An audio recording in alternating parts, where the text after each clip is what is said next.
wazoo things, endpoint EDR solutions and two-factor authentication. But if you don't have the right people, or they don't have the right training, or you're not implementing things correctly, or you don't have the right processes, you can waste a lot of money. I've seen clients spend $15–20 million on security tools that they did not implement correctly, and then they got hacked.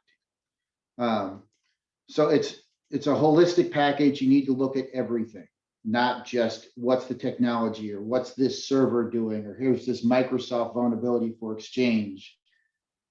Well, one of the reasons that you have a vulnerability there is because you may not be using two-factor authentication, which would have helped with that vulnerability, or you haven't migrated to O365, or your people aren't properly trained, or whatever. There's a number of different factors there. So keep that in mind as you're assessing your risks. Know your environment. That's really important. You can't protect your environment if you don't understand it and know what's in it. So a lot of times when I do an assessment, people are discovering things like, oh yeah, there's a server in the corner over here, or here's a business process in the manufacturing floor that we forgot about that's running SCADA equipment. Yeah, that we probably should protect that. So you really need to know your environment in terms of, and we get into some of this a little bit later on, but in terms of what's there and how you're using it. And so, knowing your business and getting the stakeholder concerns up front, understanding those and getting their buy-in. And once the stakeholders are kind of on board with doing security, you need to do use case modeling with your business. You need to understand your business model and how it relates to IT and cybersecurity and the interplay there. And that can be business use case modeling, that can be data modeling, that can be network IP traffic, that can be whatever, applications. You've got to understand down to a fairly granular level what's actually going on in your enterprise if you're going to protect it. You also have to understand the compliance and regulatory considerations. Ted just went over some of those. There's lots of other compliance and regulatory considerations that you need to roll in there. That matters for both insurance coverage. It matters for operational coverage, for audits. And the most important reason that you've got to understand those and really address them is to keep you out of jail. I mean, some of those, if you're the business owner, the stakeholder, the person who signs on the dotted line saying we're compliant, you can go to jail if you're not. So make sure that as you're knowing your business, you understand what those compliance regulatory considerations are and what the impacts could be. And then use a framework. There's lots of frameworks out there. NIST has some. I use a different framework that's compatible with NIST, but pick one and stick with it, or pick 2 or 3, but have some framework that's a repeatable process. The guy who's setting up your security could leave tomorrow, or with COVID, something could happen and they're down for several months. You've got to have a framework. You've got to have documentation so it can be auditable and repeatable. And that's really the only way you can be secure. You've got to be able to look back and say, this is what we did. Here's our roadmap, and this is how we're going to take things going forward. And I think we're flipping over to Julian on the next slide, and then we'll slide back over, and I think we'll tag team all the recommendations there. Yeah, absolutely. Thanks, Mike. So once you've had a chance to assess risk, I think it's really important to understand and quantify that risk. So, what does some type of vulnerability mean for our organization in terms of dollars and cents? I think a lot of times it's difficult for organizations to do that. And so they just opt not to. We try and really help our clients, and this is not a sales pitch, but we try and really help our clients understand exposure, because you can't make good risk management decisions and good business decisions if you don't have a starting point for what does my worst day look like, and what is a day that's really difficult but that I could survive as an organization. quantifying exposure is really also based on understanding how a breach works, understanding what are the processes and what are the things that go into responding to some type of cyber event. I've listed a couple here under the understanding the impact of a breach, and I'll just kind of go briefly into them. First party costs, we have to understand the breadth and the depth of a breach. So you'll want to work with somebody like Mike and his team to do a forensics investigation. So if you have noticed that there's something wrong in your environment, something's going on that you can't, explain or understand based on, what framework you're using or what other cybersecurity controls and processes you have, then you need help from a third party to help understand what it is that's actually gone on here, and how to address it. We've got Ted here on the line too, and on the legal side, I think it's really critically important that you work with a breach coach, somebody who can help you through responding to an event and make sure that you're staying on the right side of regulations for, whether it's private information that's been lost or stolen, or if you're in violation of some other type of regulation like HIPAA or high tech or some other, industry related regulation. The first party costs associated with a breach are what I almost like to think of as the fixed costs. So if you have a breach, you have to respond. You have to, do certain things to make sure that, the hacker is not continuously causing damage in your environment, and they're not continuing to run rampant around and steal information or damage processes and procedures. So I like to think of first party cost as this is what it's going to cost us to respond, regardless of whatever else happens in the wake of that event. You then also have to think about things like third party liabilities. So if you're hit with ransomware and you're not able to produce your good or conduct your service to your clients and customers, is that going to put you in some kind of violation of a contract? Is that going to, upset your clients? How do you communicate with them? How do you engage with them? Because they can have rights and can bring claims against you that could be really painful and really difficult to overcome, and can really damage a balance sheet. And then as both Mike and Ted referenced, regulatory action is it's nothing without the teeth, and the teeth come in regulatory fines and penalties. So all the laws in the world will tell you to do certain things, but the power of them is when they say, you haven't done this, and now you're going to have to deal with the consequences, whether that's a fine or a penalty or a sanction or something like that. So I think it's important for organizations to understand the regulatory environment in which they operate, to understand what those potential exposures and what those potential costs could be. And similarly, there's the reputational aspect of cyber events. Do your clients want to continue doing business with you if you've had a cyber event? Is that something that's really going to significantly impact the way that they consider engaging with you? Have you communicated with them? I do a lot of research and a lot of studies around, brand damage and reputational harm, and communication, clear, concise communication with your clients and third parties is absolutely critical to reducing the impact of a reputational event or an event that could impact your brand. I think once you've understood your exposures, then you can really start to make risk appetite based decisions on how to transfer that risk. So if you have a certain amount of risk, you can use processes and procedures and cybersecurity tools to mitigate or reduce that risk. But there's really no way that you can, with 100% certainty, reduce and remove all risk from the equation. And so that's really where our firm comes into play, and we work with clients to transfer risk where it's appropriate.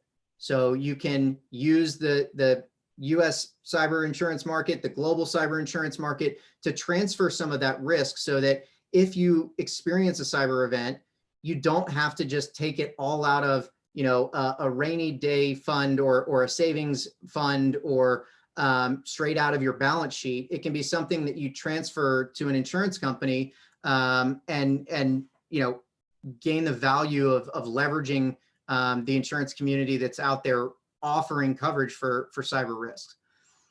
And then we always like to make sure that folks are taking a risk appetite based approach to cyber risk. And what do I mean by that? So taking a risk appetite based approach is understanding what your tolerance as an organization is for risk. Are you an organization that is comfortable with large costs that you weren't expecting? Do you have the balance sheet to sustain that? Or do you run on a very thin margin and therefore need more determination, you need more kind of certainty in the risk that your organization is taking. If that's the case, it may impact the way that you buy an insurance product or you transfer some of that risk. Hey, Julian, it's Ted. Before we move on from there, I think, be interested in your reaction, but it seems to me there's another sort of way to quantify, and that is sometimes it's contract driven.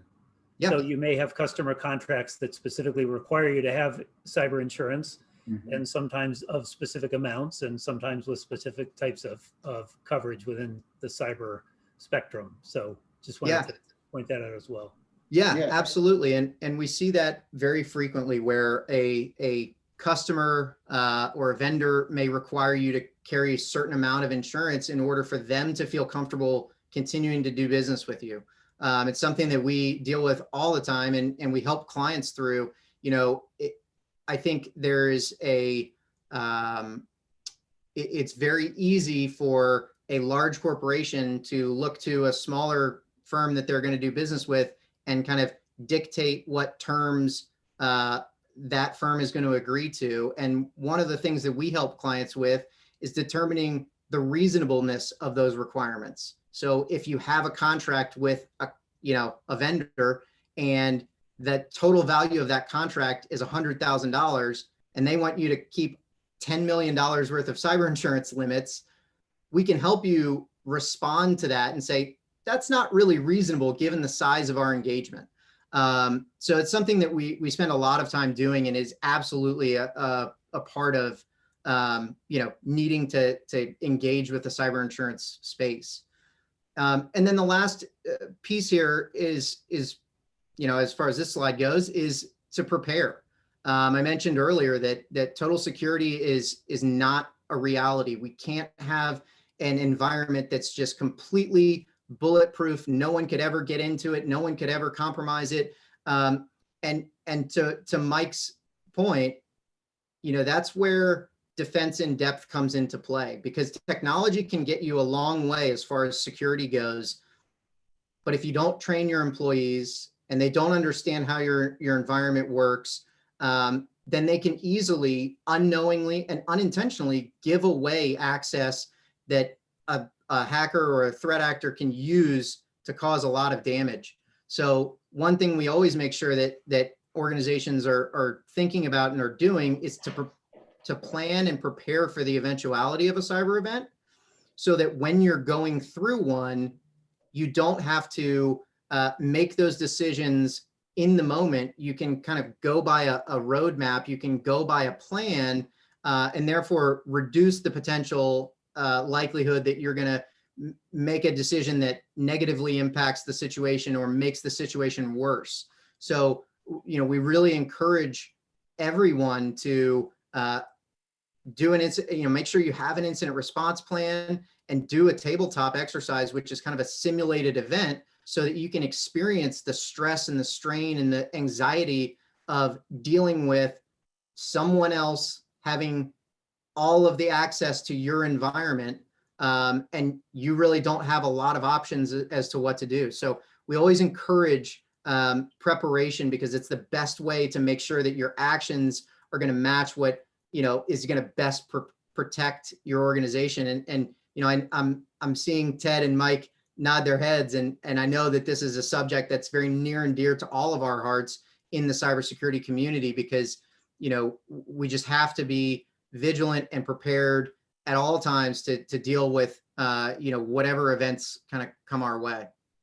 I think it would be worth, if you two are up for it, pausing here a little bit, because there is so much here, and I think we've done a good job of managing our time so far.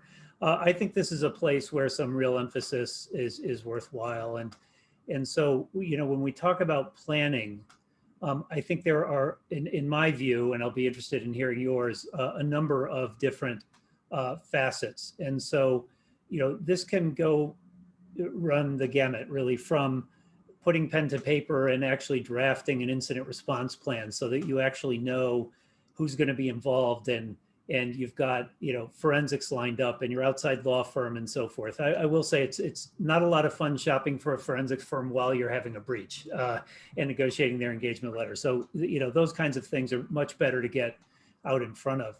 But also the exercise itself will help you identify, circling back to the really important point that one of the really important points that Mike made about risk assessment, is you will start to see risk in a way that you maybe hadn't before. And by that, I mean, not only risk to your systems, but potential costs and friction in your response. And an example might be, lots of companies think about their systems, for example, think about training. You might not really have a very good handle on what's in your systems, how the data is structured or whether it's unstructured, how much of it's there, how much of it could be gotten rid of, and then you don't have to worry about it. And so going through the exercise of doing the planning and doing even a tabletop to think about, what can go wrong and what will that look like, can be really eye-opening and really valuable, I think, for a lot of companies. Yeah, absolutely. Ted, the probably the most common comment or feedback that I get after we work with a client to do a tabletop exercise is, wow, I didn't realize how many different functions of our organization needed to be involved in this process. Yeah. I think oftentimes we talk about cybersecurity and people automatically kind of think, oh, well, that's an IT problem. That's somebody in my technology group or somebody in my cybersecurity division. And it's not something that people in sales or customer service or legal have to really think about. And what I think tabletop testing and tabletop exercises does is it really exemplifies how important it is for a lot of people in the organization to be involved in the process of responding to an event. Because if your entire network is out and your customers aren't able to interact with you, how are you going to engage with them and make sure you're communicating with them? Hey, here's what's going on. I'm only going to tell you exactly what I need to, and figuring out other ways to engage with your clients. Similarly, one group that's often left off is HR, the human resources. If your employees come to work and they're not able to log into their system and they're getting phone calls from every customer or client or vendor, what are they going to say? What are they going to communicate out to those other parties? And so having your human resources, having the people who engage with your employees involved in that process of incident response is really useful, because it keeps you from making missteps and mistakes. And similarly, it can actually allow you to engage more with those employees. And I think, when employees feel more engaged and when they feel some, kind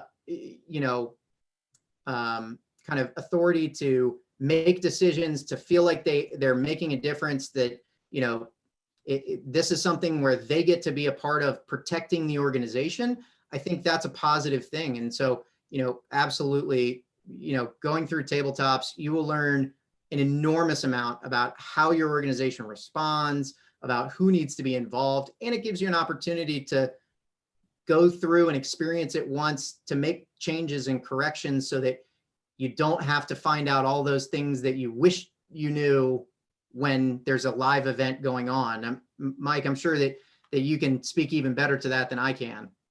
Yeah, and I think there's a couple nuances here that are kind of interesting. One is that old school incident response, even going back 7 or 8 years, was really, and I'm simplifying this dramatically, but a SOC or security operations center was in a corporate enterprise, and they have people looking at a SIM and things, they see an event and it's 1 or 2 systems, or there's a threat actor in there, and you're playing, whack-a-mole or trying to catch them and get them out of the enterprise. And I think one of the things we've really seen in the industry over the last couple of years is that incident response, and in particular incident response to ransomware, is really a disaster recovery event. And so a lot of the traditional planning that folks have done, I mean, one, they're behind with just incident response planning, but most companies are way behind when it comes to real disaster recovery planning. Do you have solid backups? Are they offline? Do you have them in the cloud? Do you have multiple ways to recover your business and maintain those SLAs that we've talked about and address the risk and maintain operations and production while you're recovering? Can you fight through an attack?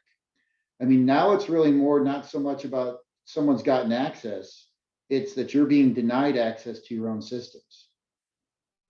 And so one of the things that, as you're doing incident response planning and tabletop testing and exercises, which some of those can be live exercises, it's really about responding to an incident, but also about understanding that this is your environment and you're fighting to maintain control of your environment, and you have to learn how to do that. It's very much like a mixed martial arts or something else. There's a cage, you're in there with someone else and you're fighting to win. And you need to practice doing that, or else when it really does happen, you're going to get beat up. And so you want to practice that, and practice that with some of your third-party folks. So once you have insurance, work with your broker on insurance, and then on the panels, they'll have cybersecurity firms like ours. They'll have law firms. They'll have people that you can bring into these exercises that can help you through some of the nuances like escalation and notification and how do you respond and ransomware and negotiations and mitigation and long-term roadmap planning. All of that can be rolled in, but thinking of this as just incident response, which is how I still call it or name it and refer to it, I think in the back of your mind, you really should start thinking of this as actually disaster recovery plan, because the impacts are business critical and you can go down. I've seen businesses go down for weeks, if not months, trying to recover. So I'm going to pile on to that comment. I agree with it completely. And we also need to think about the fact that even, beyond recovering your systems and functionality, there is, as we've sort of suggested, a whole range of legal and regulatory requirements that need to be addressed. And again, sorting those out in the heat of the moment is not a lot of fun. And so, doing this kind of planning and preparation can really help you get ahead of the curve there, and anticipate what's actually going to be required to notify people who need to be notified. So in addition to legal and regulatory, there's contractual. We've been involved in incidents where company didn't have the foggiest idea what their contract said about breach notification to their customers. We knew we could tell them what the legal and regulatory requirements were for notifying affected individuals and government agencies. But those are the kinds of things, again, that are much better done with preparation. Yeah, and one of the things, just kind of pulling on that slightly, because you said something with they don't know the contracts. One of the things that I've suggested to companies is to have 2 laptops as your disaster recovery laptops, and put things like your playbooks for incident response, all the notification numbers, your planning, your incident response stuff in your contracts and business critical data. Keep those offline. update them once a month. I mean, it's not that onerous once you set them up. But then if something happens, and to your point, Ted, if they don't know the contracts and everything's encrypted or they've lost access, they can go to these laptops, bring them up and share them with the third party and say, here's all of our contracts. Can you guys throw some associates at it, dig through and see what we're liable for? Good point. And that's just cheap insurance internally.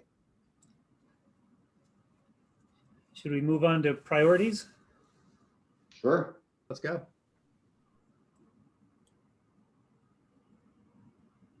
Mike? Yeah, so I think, you know, one of the taglines here, beyond compliance, really being compliant with any particular standard. And I know I said use a framework before, and we've talked about regulatory, but being compliant does not mean that you're secure. And that's something to keep in mind. And I've seen it for years. Well, we were compliant, we were this, we were that, we had PCI audits. None of that means anything. It doesn't mean you're really secure. So security, as we said, it's defense in depth. It takes time, it takes effort. So it really must be part of the operational model, not an afterthought. And by that, it means it's so much cheaper to think about security up front and incorporate it into your operational model, into your business thought processes, than it is to bolt it on afterwards. And it's an order of magnitude or more cheaper to do it up front than it is to do it on the fly while you're recovering systems in disaster recovery after an incident. That's when it gets crazy expensive. So it actually winds up being a cheaper way to go if you do that upfront as part of the operational model. Plus, then it's incorporated in there. There's less chance that you're going to have some of the reputational impacts, loss of IP, loss of business, etc. Having a third-party audit that identifies gaps in mitigation strategies. You know, one of the reasons that I think all three of us like to throw out third-party audit, it's not necessarily to grow the consulting business or say, you know, hire us. It's really because having a third party coming in provides one, experience from outside of your organization, kind of second eyes, but experience with dealing with other organizations as well. And so it breaks the echo chamber in the security, because a lot of times you'll have meeting after meeting after meeting, and you'll meet once a month for your configuration change management review board, and everyone's on board with your plan. And then the third party comes in and says, yeah, nothing you're doing is right. Let's talk through this. And you realize that there's other ways to do things, and you may be doing things that are not in your best interests or don't take the entire picture into mind. And so just having a third party audit, having someone else involved that helps identify gaps in mitigation strategies is really something that, once again, if that's incorporated into your operational model, will really pay dividends long-term, especially if you're in a disaster recovery mindset. You already have identified gaps, you have mitigation strategies in place, your playbooks have been updated, you're using industry best practices, that kind of thing.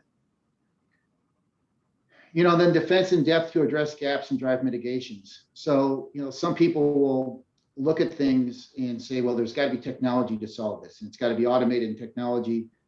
Some of it could be addressed with training. You know, don't click on an email. Let's go do spear phishing training. So you can use a lot of email security solution sets.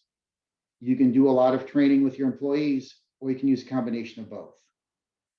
And the combination of both is really the best answer. Either one provides more security than doing nothing and just letting people click on stuff. But if you combine training and having the right people and having a security team and putting the right technology in there and having some processes for reviews of alerts and events, that's going to give you the best email security, for example. And then stakeholder buy-in. You know, one, if the business leaders aren't invested in security being a priority, then it's extremely difficult to succeed for the technology team or the security team or really anyone.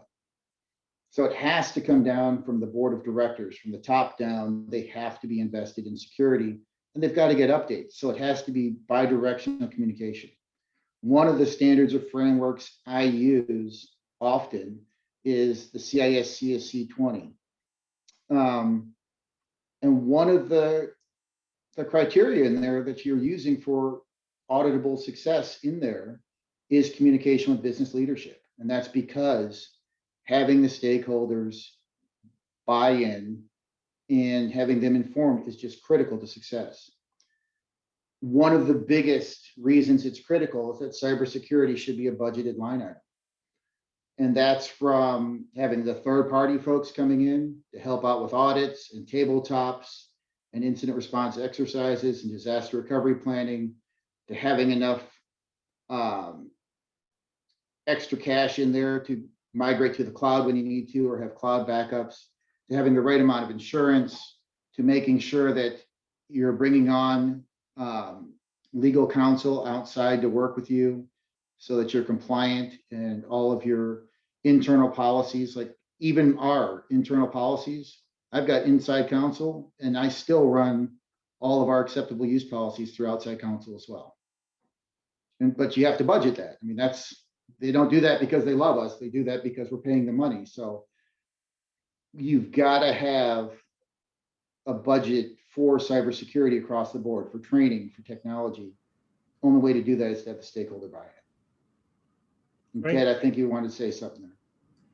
I was just going to say, if you know, if we're, I was looking actually at some of the questions that came in and preparing for that, since you two elected me to moderate the question and answer. So I'm going to exercise some prerogative here. We've got some good questions, and I'm going to combine two of them. And I think this is really for Julian. You know, what does cyber insurance cover, and related, is cyber insurance a standardized product like property?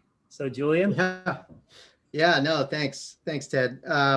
Yeah, so the cyber insurance policy is actually very broad as it exists currently. Before I get deeper into that, I will say absolutely not. The insurance market for cyber insurance is not standardized. So what you would get in a policy from one insurance company could be very, very different than what you could get in an insurance policy from another company. So the important takeaway from that is to make sure that you're working with an insurance broker that can walk you through and help you understand what the different parts of the policies look like. It's okay to compare two options that aren't exactly the same if you're working with someone who can explain to you the differences and the nuances of how those policies respond and where they differ. What I see out in the marketplace that gives me, you know, a lot of concern is where, you know, insurance brokers aren't effectively conveying that these policies may be different, that you may not be looking exactly at two things that are exactly the same. And I think they tend to sell on price instead of on the coverage terms and conditions that are available. And, you know, an insurance policy is just another way of saying a contract to promise to pay if you have a triggerable event. So the language of the policy really matters, not just what's on the first couple of pages where the premium is or where the limits in dollars are. The words of the contract itself are critically important. The cyber insurance policy really covers a number of things, and there's kind of two main coverages that you'll find within them.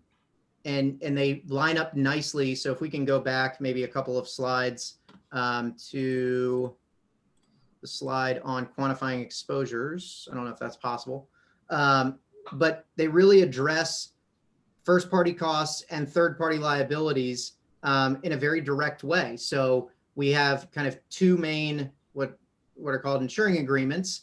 And the first bucket, or the first insuring agreement, would be first-party costs. So it covers things like incident response, like working with a breach coach, like credit monitoring, like notifications.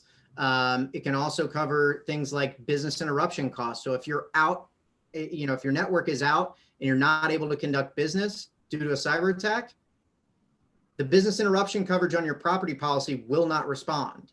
You have to look to a cyber policy to get that coverage, because there's not been a physical damage incident, right? So it's important to understand that as more organizations are using technology, this reliance on a property policy for business interruption coverage starts to kind of reduce, and the importance of business interruption on a cyber policy gets much more important, especially when we're talking about an environment like we're all working in today, where some people are working in the office, but some people are still working from home remotely. Some of us will never go back to an office, and so it's important to understand how the policy can really come into play and protect the organization on a lot of those first party costs. And then next, there's coverage for third party liabilities. So things like regulatory fines, class action lawsuits, third party litigation that comes in as a result of a breach. All of those things, can find a place of home under the cyber insurance policy. So it really has a very high utility. And I think oftentimes it's just misunderstood. If more organizations, more executive teams understood the coverage that was available to them within a cyber policy, I'm fully convinced that more organizations would buy more insurance and would buy much higher limits, because it really can be something that provides an enormous amount of utility to an organization in a time of need. Great questions, though. Thanks, Ted. Yeah, let me chime in on that too, because there's another side to this. If you're dealing with your vendors and requiring cyber insurance, keep in mind everything Julian said. Right. You don't want them to just give you a piece of paper that says the words cyber and insurance. You want to make sure you're covered for what you need them to be covered for. And so to the extent that there are very significant, varieties or variations among cyber policies and coverages, including limits and sublimits and all kinds of things, to the extent that you're negotiating a contract with a vendor, make sure that, if you're requiring cyber insurance, that it's what you expect you'll get. Yeah, absolutely. Great. Let me maybe turn this one to Mike. He doesn't know which one I'm going to hit him with yet. If we use the cloud, do we have cyber risk? Yeah, so I think that's an interesting question, because, when people say cloud, what does that actually mean? And so is that, private cloud, we're using VMware on-prem? Is that we're using virtual machines in Azure or AWS? Does that mean that we're using Salesforce and the associated infrastructure there? So I think looking in terms of what resources and assets you're actually assigning to the cloud is an important part of that.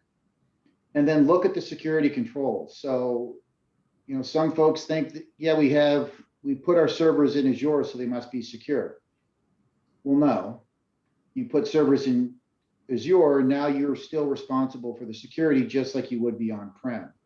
What you're getting going to the cloud up front is resiliency, and which does reduce some of your cyber risk. And so for ransomware, for example, you can have a package that will enable you to roll back your systems completely. You can just take your entire environment, roll it back 2 hours, 3 hours, 6 hours a day, and recover from a ransomware attack.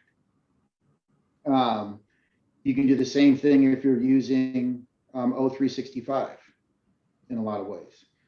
So you still do have risk, but you can use a solid cybersecurity strategy with a cloud implementation to help reduce your risk. It's not a panacea saying now we're in the cloud, we're secure, but I think it is part of your cybersecurity solution set and a mitigation for the cybersecurity risks that you identify. Yeah, good points. And from my perspective, on the legal and regulatory side, it's just another outsourcing function. It's a third-party service provider. So right. To the extent that you have legal and regulatory obligations, which you do, to do due diligence and contract appropriately and so forth with your service providers, you need to take that into your thinking in the cloud environment as well. Well, and you can even take that a step further, where if you have GDPR considerations, or if you're doing work with the government, And so you need to use GovCloud. They have cloud environments set up that help drive or enforce compliance with regulatory standards. And moving to the cloud in that sense reduces some of your compliance and regulatory risk dramatically. You're not responsible. You're in the GDPR cloud or you're in a compliant cloud. Now you're responsible for your individual discrete system security. Or from a compliance standpoint, some of that's being accepted by the cloud provider. Agree. Yeah, good point. So with our remaining couple of minutes here, let's maybe turn to one final question, which I think is kind of a good way to wrap up. And it's what can we do right away to improve our cyber risk profile? And I guess the way I'd like to think about this question is, where should I spend my next minute and my next dollar on cybersecurity? Mike, do you want to start us off? Yeah, I think one of the things, we tell clients all the time, and I like to just very quickly, I like to draw a circle around your enterprise and just look at the goes in as goes out as. So you've got to get understanding of everything inside, but just at a high level, very quickly, get an understanding of what goes in and out of your enterprise and what's necessary and what's not. And then start hardening that. Use multi-factor authentication. Move to the O365 environment, use Microsoft authentication. Don't use RDP, use VPN to get inside. So you're using encrypted tunnels and multi-factor. So that outer circle, that outer ring would be the first step that I would look at. Then I would go all the way into the endpoint and really roll in a decent EDR solution. And those are a couple of quick wins that you can put in place while you're evaluating your people and your processes and the rest of your technology stack. Yeah, I would absolutely echo what Mike said. And I would add too, that the cyber insurance marketplace is still very active. And that can be a good way to transfer some of that risk while you're trying to make changes to your environment, where you're trying to enhance the overall security posture of your organization. So, I often will work with clients to kind of, buy a policy for 1 year with the intent that we're going to take that year not to just wait until the next renewal comes around, but we're going to take this opportunity to enhance our security posture so that next year we can get better terms, or we can get more insurance for the same, or just a little bit more money. And so I think considering a risk transfer option as you're closing all the doors, locking all the doors in your organization, I think can in some ways be a really wise move. And similarly, I think just assessing your risk, understanding what things that you have. We often talk about crown jewels and what are those things within our organization that we want to protect the most. If you don't know those, if you haven't identified those, make sure that you start there. Make sure that you start with, what are my critical processes? What are my critical procedures? What are the critical documents and things that we need to operate? Identify those, because if you don't have any idea where those are, what those are, how they function, how they interact with your environment, it's really hard to recover and respond to an event. And I think one last thing on that is to remember that cybersecurity is the long game.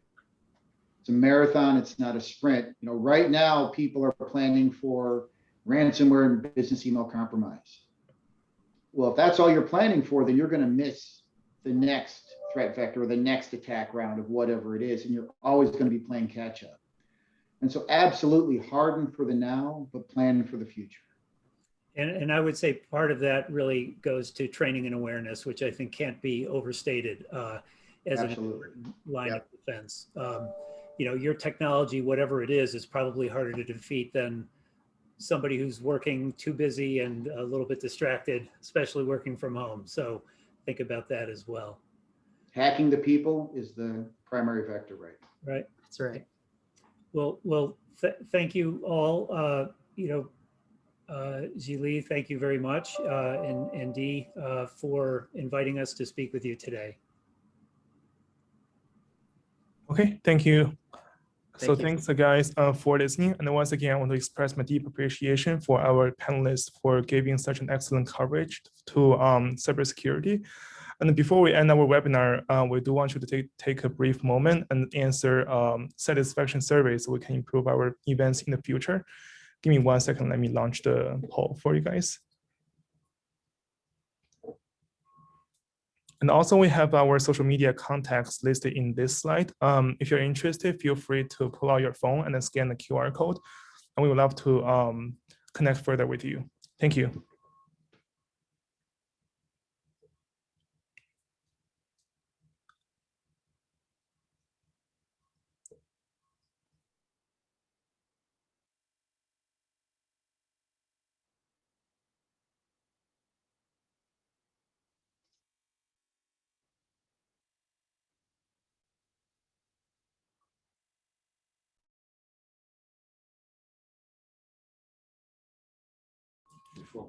Okay, that's all for our poll as well as our events. And then thanks again, guys, for attending our event. And I will see you guys next time. Thank you. Thank you. Thank you, all the speakers and our attendees. I'll see you next time. Thank you.